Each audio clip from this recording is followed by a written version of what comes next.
Hello दोस्तों, नमस्ते। मैं कविता कुडियाल सेमवाल उत्तराखंड देहरादून के खूबसूरत बानेवाला से आज जा रही हूँ मैं पड़ोस में भागवत में। दिखाती हूँ फिर।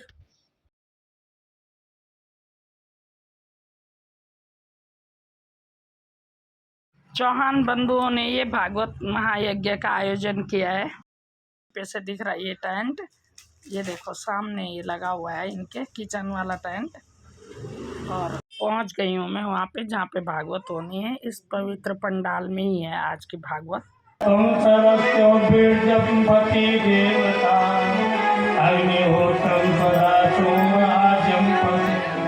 भगवान तुम ही यज्ञ हो, तुम ही यज्ञ के बर्तन हो, तुम ही यज्ञ की वस्तु हो।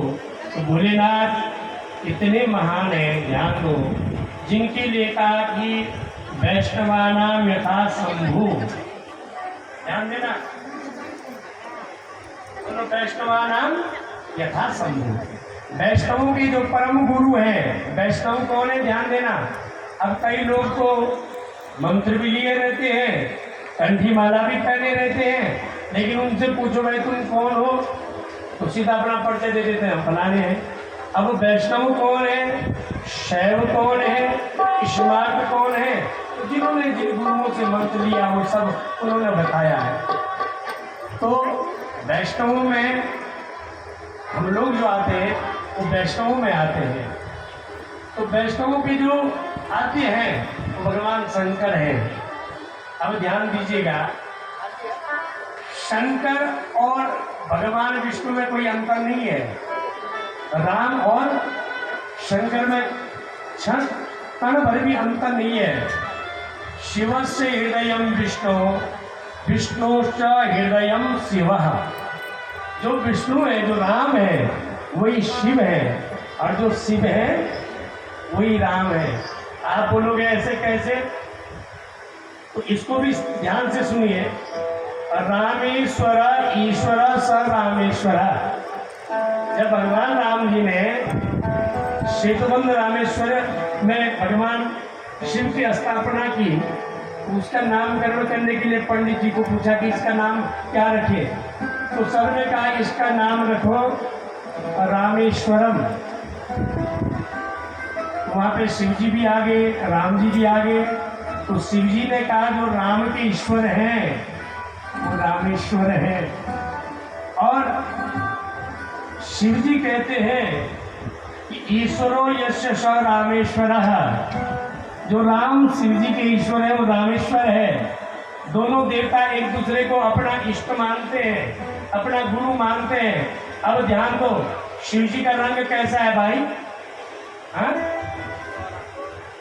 काला नहीं, शमशान में रहता है। मराठी में क्या कहते हो कि कर्पूर गौरम करुणावतारम संसार सारम भुजगेंद्रहारम सदा वसंतम विरहारविंदे भवम भवानी सहितम नमामि। शिव जी कैसे हैं? एकदम गोरे, कर्पूर गौरम। जब कपूर की आरती करते हो ना, कैसा होता है? श्वेत। ऐसे है शिव जी, ऐसे हैं। और भगवान विष्णु कैसे हैं? एकदम श्याम वर्ण के, कोयले की तरह। अब प्रश्न उठता है,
बने हो, तुम्हें सबसे बड़ी जिम्मेवारी संसार की मिली है। ऐसा कोई कर्म मत करना कि तुम्हारी संतान की नजर से तुम उतर जाओ। तुम्हें ऐसे कर्म करना है कि तुम्हारी संतान तुम्हें अपना परमेश्वर माने।